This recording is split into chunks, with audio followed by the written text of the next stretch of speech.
Zoe. I am an ACE certified personal trainer. I'm doing a series of videos, to show modifications of exercises from video instructors. The series that I'm going to be doing today, it's not just this video, but it's from the hardcore series.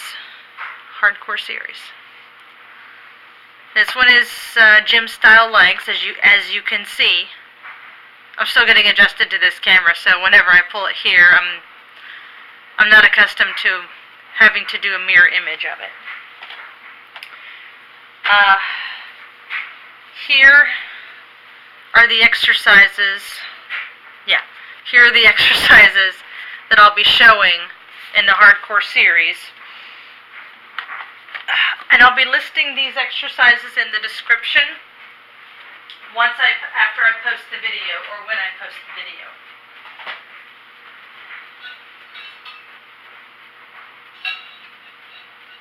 The first exercise I'm going to demonstrate is a push-up.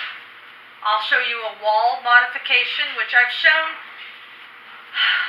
in another video that I've done, but I'm going to briefly show you again. Now, for those Kathy Friedrich fans, we call ourselves Cathletes. For those that have the Fit Tower, you know that you can use the Fit Tower to modify your push-ups that way. I wouldn't go above a level 7 raising the bar, because you might risk hitting your head on the top of the Fit Tower. But Kathy does a great job of explaining that. I'm going to leave that up to her. And then I'll show you modification using this step in multiple levels. So I'm going to pivot the camera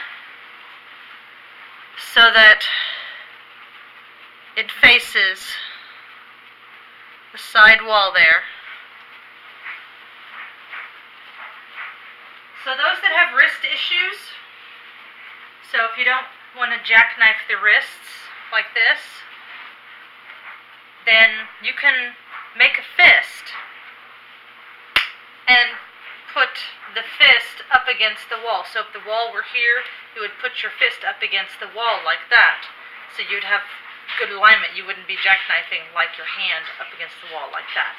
So you can do it where your thumbs are facing each other on the wall, or you could do it where the thumbs are facing the floor. Either way is fine, as long as you have your hands in alignment, your arms in alignment with your chest. So you want your chest, want it to be roughly right about in here. And I'm going to back up and show you the move.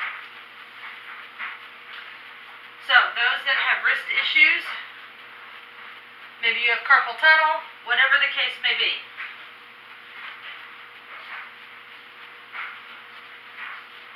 Bend the elbows out to the side and push. If you feel that on this surface that it's a little too rough, that it's too bony, then you can put on a pair of fitness gloves that gives you padding on the first portion on the digits there, and that should help you out a little bit more. Now those that want to do the push-up up against the wall, and I've done this many times myself, I still feel the exercise, I still feel the work being done, but it's not as difficult. If you have difficulty with the knees and you just can't get down on the floor, then doing a wall push-up is a good modification. Okay, now I'm going to turn it, and I'm going to try, and this is going to jerk, so I apologize in advance. There. Ever so slightly.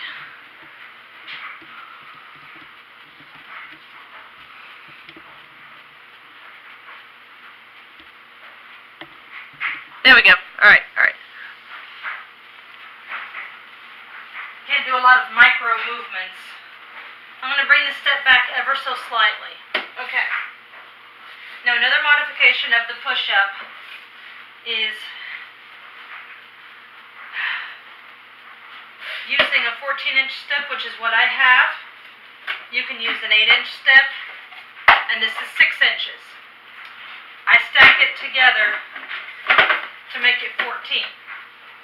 You can also use a chair of similar height. You just want to make sure that the chair doesn't have armrests, unless you prefer to use the armrests as your grasping tool, something that you hold on to while you're doing the push-up. But if you use a chair, just please make sure you have something that's slip-proof underneath, so that the chair doesn't go sliding away when you go to try to push against it. Many accidents I've seen happen in a household with that, and it's not pretty. It's not pretty at all. So, modification 1, or 2, or 3, or however many if you're counting. Hands on the corners, or up against the corners. And your knees are going to be out a little bit, so they're not going to be directly under the hips like this. They're brought further out, so that from the head to the knees, you're in a plank position, or somewhat in a plank position. Bring your elbows out to the side, push into the palms.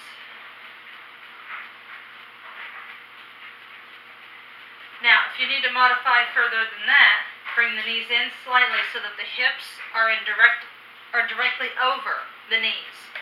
You don't want to be back here, and you don't want to be way up here. But you would keep your upper body in alignment and just do this. So you would be moving from the hips up to the head. That's it.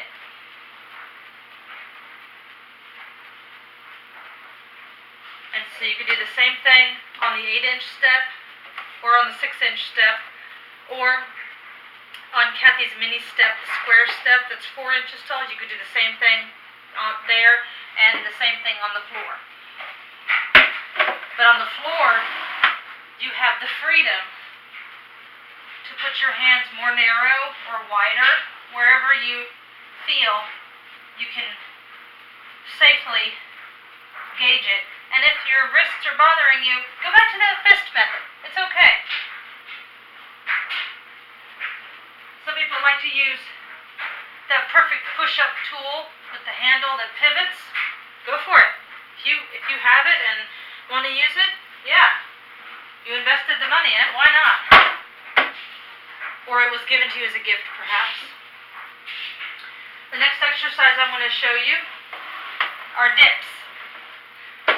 Now you can use a long step, but I find that when I use a long step, my hands slide further and further and further out behind me, and it works more of the shoulders and less of the triceps. And so that's the reason I'm using this step, is my shoulders are fine. I don't need a massive amount of work done on it. I already do that kind of work with the massage that I perform on a daily basis. But sometimes the triceps don't get worked the way that they need to get worked. So that's why I'm using this square step. My knees are going to remain bent. My ankles are almost directly under my knees. So if you want to make it easier than this, see how I scooted?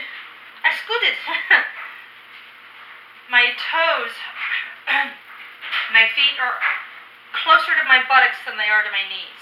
And then you go down and then up. If you need to modify it this much, that's fine. I try to do it this way. Now the elbows are going behind me, not out to the side. They're going behind. And if you need to take a rest during the set, do it. Safety is always the #1 priority. Okay? The next exercise, dumbbell front lunges. Now, I'll be demonstrating the front lunges. Right about here.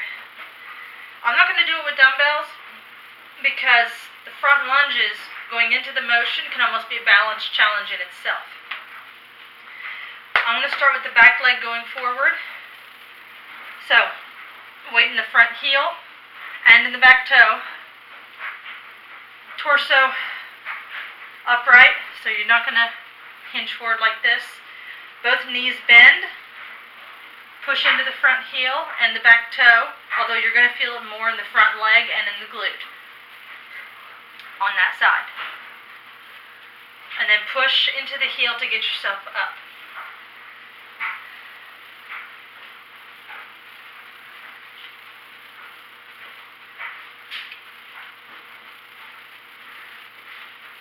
If you cannot go as far down as Kathy does, I never can. But if you can't get that far down, just go as far down as you can. It's okay. But if you're trying to go that far down on a particular day, don't use weights to assist you in it. You can use the fit tower. This leg will be going forward, and I'll have the opposite hand on the fit tower. And you can do this. And this might be able to help you go further down, pushing into the heel in the front. If you're just wanting to get better range of motion, holding onto a chair or a fit tower will help you to get that done, so that you can engage more muscles in greater depth using this device or chair to assist you in doing the movement. Now the next exercise is a band leg press. Now,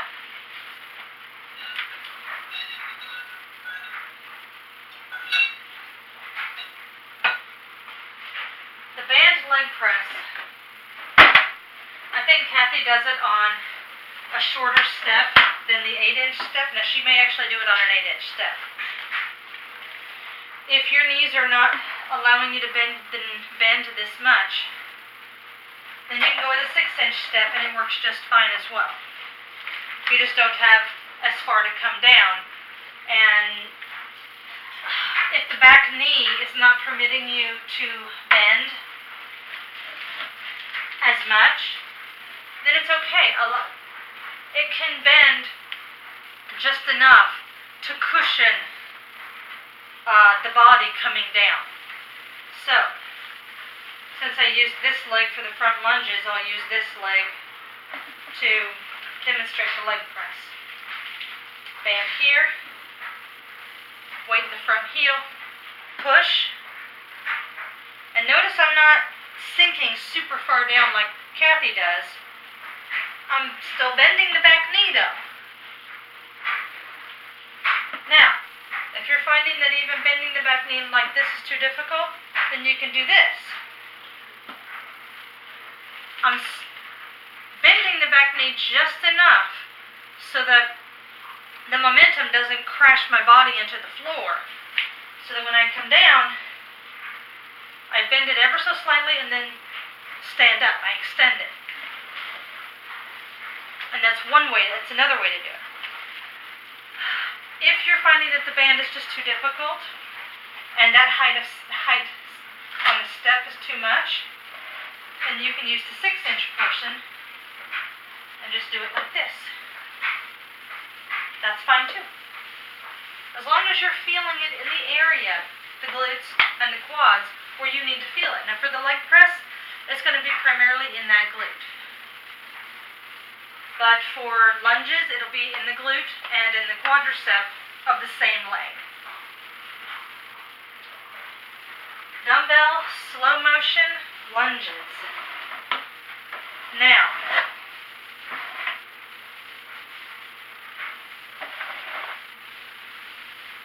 I'm going to show you going this way. Now you stay in this almost elevator lunge type position. That's what I call an elevator lunge, because you're going to be going straight up and down, and an elevator goes straight up and down. Weight in the front heel and the back toe. You bend both knees, but you go slow, slow, slow. And then you stop at whatever point your body tells you, okay, stop, and then push to come back up. Slow, slow, slow.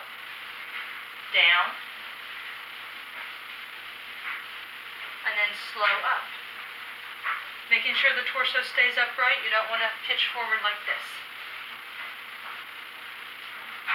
Okay.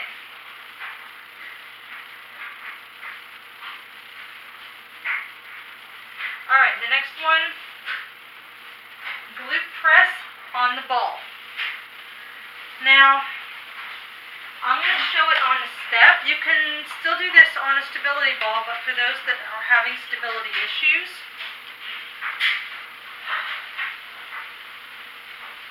they would benefit from doing this method better than from doing it on a stability ball. Now,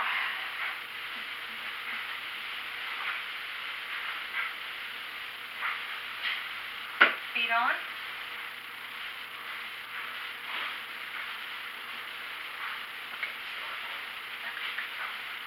Just checking to see if it was still recording. Okay. Now, push into the heel. Good. Good. And that's going to be your glute squeeze or press on the step.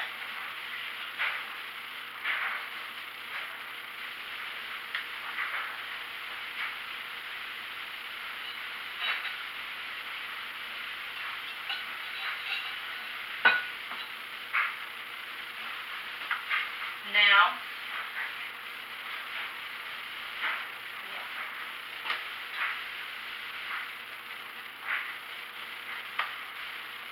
barbell underhand row, but I'll be using a dumbbell instead of a barbell.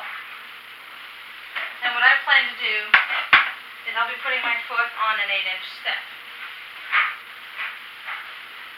When I use a barbell, because I have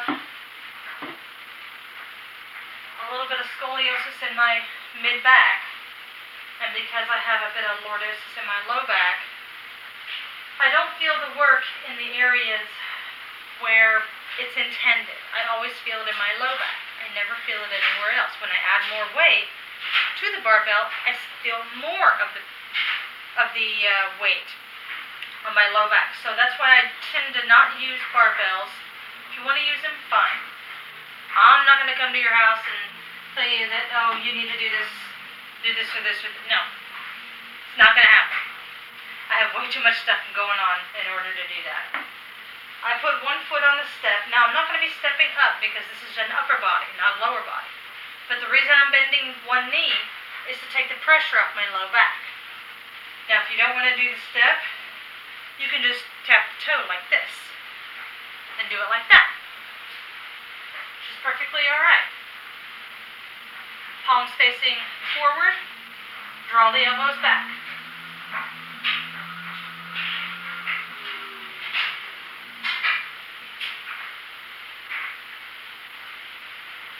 Doing it on this step, I can hinge forward with more ease. I don't have pressure in my low back now because that knee is exaggerated on the bend, and now I can feel it in the areas where I know I need to feel it. And I did when I did that. Okay. Dumbbell pullovers. And I'm going to reassemble this step. Move it out of the way.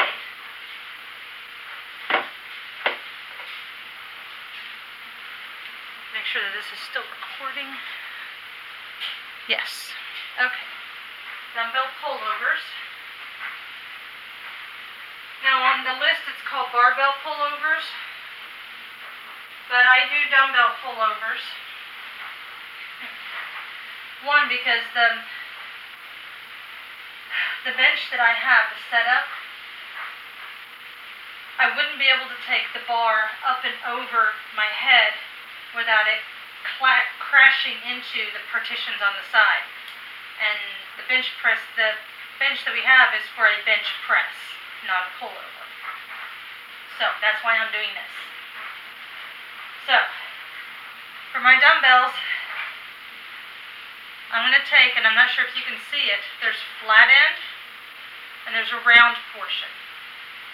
I'm putting the two flat ends together. The round portions would be there, flat ends are there. I'm putting those together, rolling myself down. And because I tend to have back issues, low back issues, I'm bending my knees and putting my feet on the floor. Pushing the dumbbells up, and I'm bringing them up overhead, letting them gently touch the floor, and then bringing them up towards my chest. This is how I modify it. I still get the work in. Now, if you do want to have them side by side, you would just open the palms up, and you would feel it in a different location.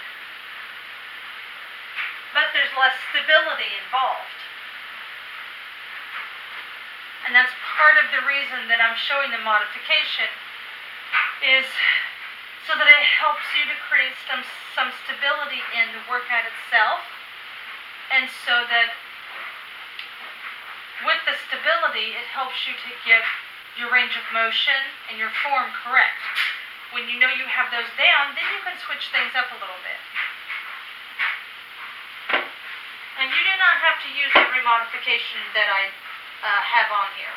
If you find that there's a different modification, then use it. So, as long as your form is correct. That's all I really care about.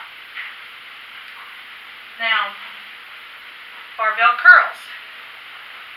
Palms are going to face forward. Curl. Yes, I'm using dumbbells.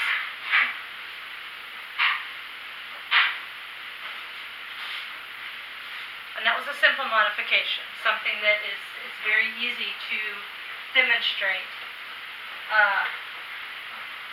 with the correct tools.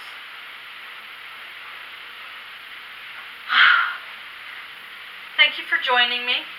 It's been a pleasure showing you the different modifications from this video, the hardcore series, and I think the next video that I'll be doing will be the intensity series. So if you want to, go to the next video and you can watch it. If not, then I'll see you the next time I see you.